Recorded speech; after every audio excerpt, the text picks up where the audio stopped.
If you've ever felt like there's nothing meaningful you can do when a government shutdown is looming, you're not alone in feeling that way. Shutdown discussions feel chaotic. The information comes fast, the emotions come faster. And by the time most of us feel urgency, the window for public influence often feels like it's already closing. Today's episode isn't about emergency outrage or bracing for disaster. It's about steady participation and understanding when action actually matters most.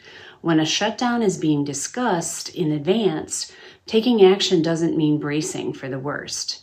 It means knowing what temporary supports have existed before, so decisions don't have to be made under pressure. And before we go any further, I want to be clear about one thing. This episode is not financial advice, it's not crisis planning, and it's not about assuming something bad is inevitable.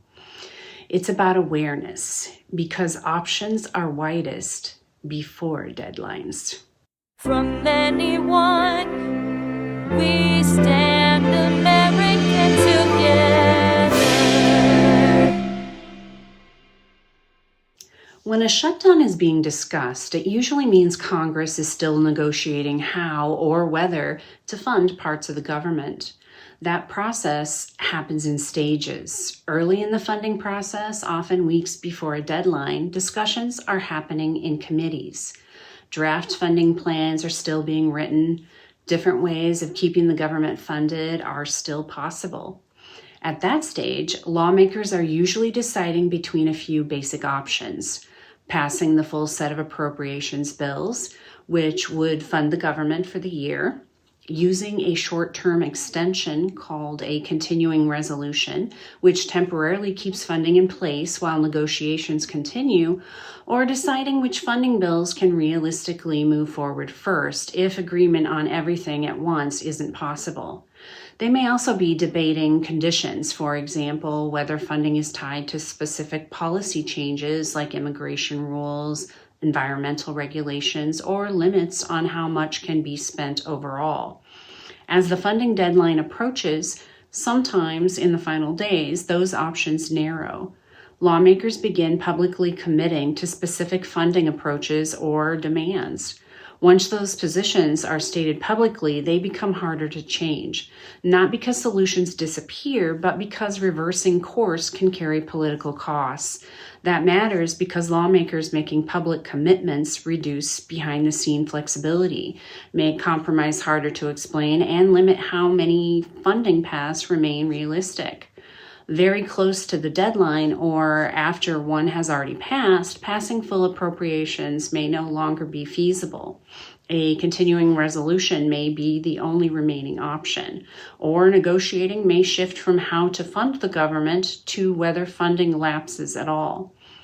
When people talk about leverage in this context, they're talking about how much room still exists to shape outcomes. Earlier in the process, public input can influence priorities and trade-offs. Later in the process, public pressure is more likely to affect how quickly a standoff ends or how responsibility is understood, not the structure of the funding decision itself. That's why timing matters.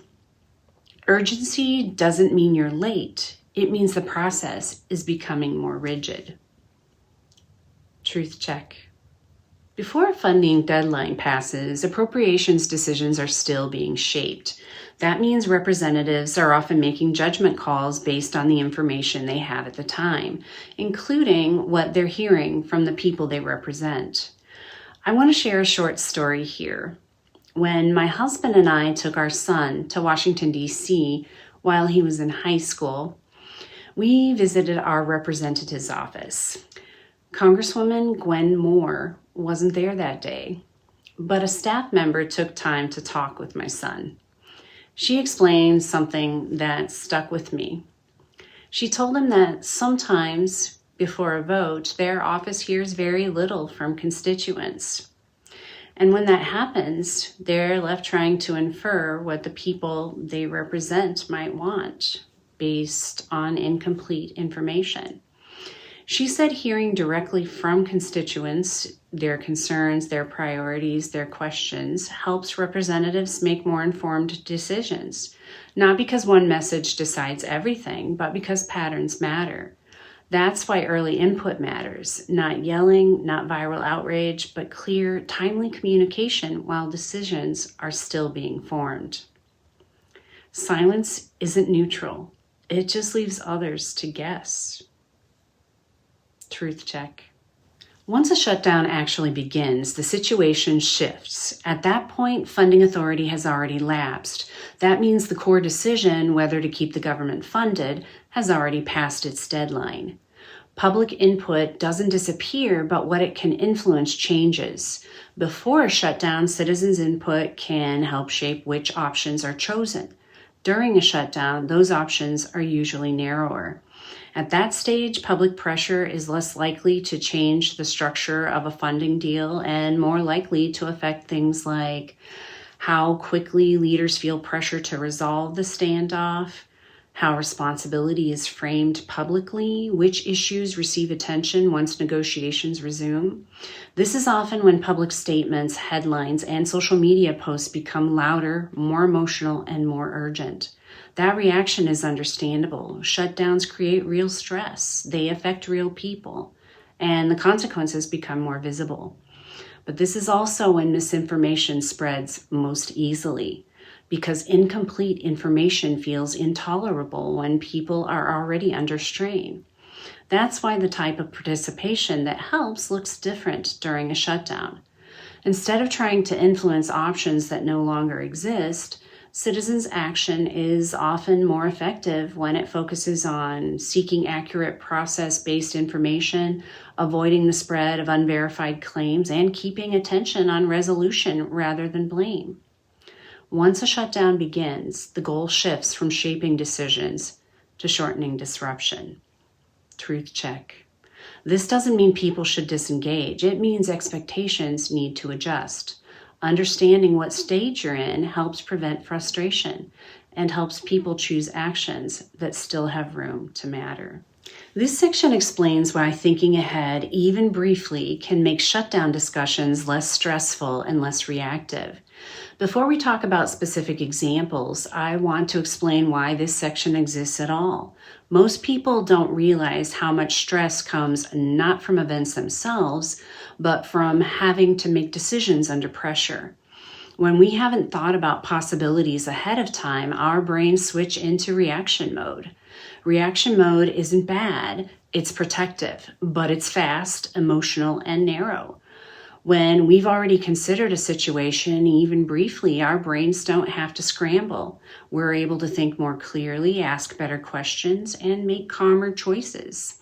This is true in parenting, in relationships, in work, in health, and it's true here too. That's why this next part isn't about predictions or emergency planning. It's about awareness, so decisions don't have to be made in the most stressful moment. During past shutdowns, certain groups have been more likely to feel short-term disruption. That includes federal employees, including those who may be furloughed and those required to work without pay during a shutdown, contractors whose pay depends on approved work periods or active contracts, and households already using programs like SNAP, not because income disappears, but because timing can shift. Historically, people in these situations have leaned on temporary support resources to bridge those timing gaps. For example, during previous shutdowns, some banks and credit unions have offered short-term flexibility for affected workers.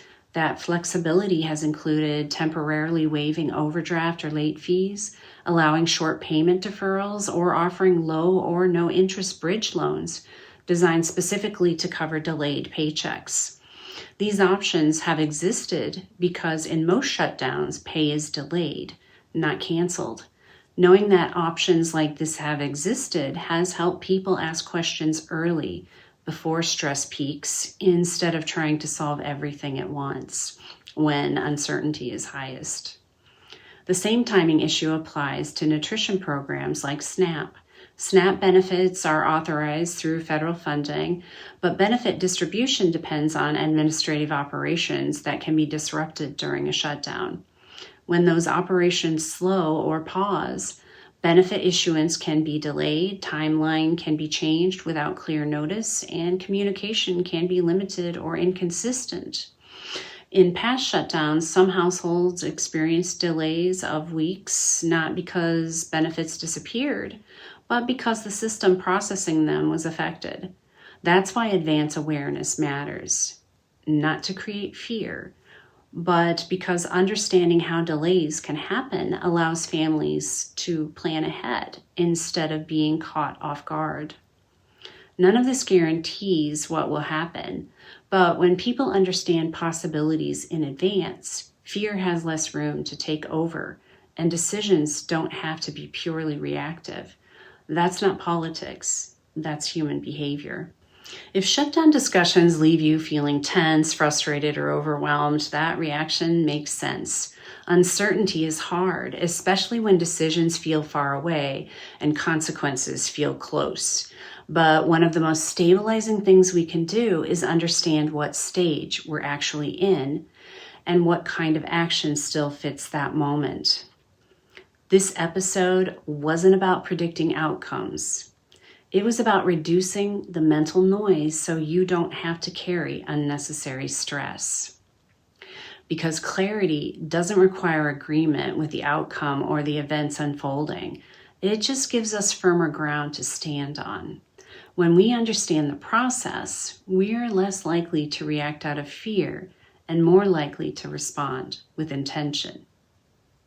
Truth check. If you'd like to join the conversation, here are a few thoughtful ways to start. Did understanding when influence is strongest change how you think about participation? Where do you notice yourself becoming reactive when uncertainty rises, in this issue or elsewhere? You don't need to have a conclusion. Curiosity counts. And next time you see headlines about a possible shutdown, pause and identify the stage. Before the deadline or after funding has lapsed. Ask one process-focused question. For example, are negotiations still happening or has funding already lapsed? Instead of reacting to the headline.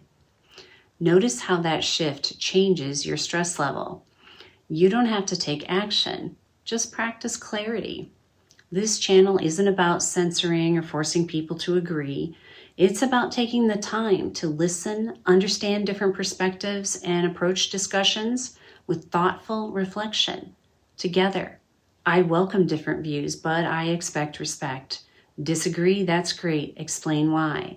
Have a different angle? Share it. Here, we use our differences as strengths, not weapons.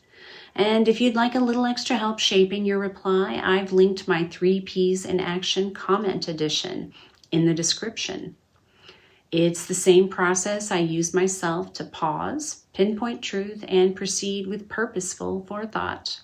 Don't worry about reading all this here. The full list of sources is in the description and on my site, american-together.com. I share them because checking sources matters just as much as checking headlines.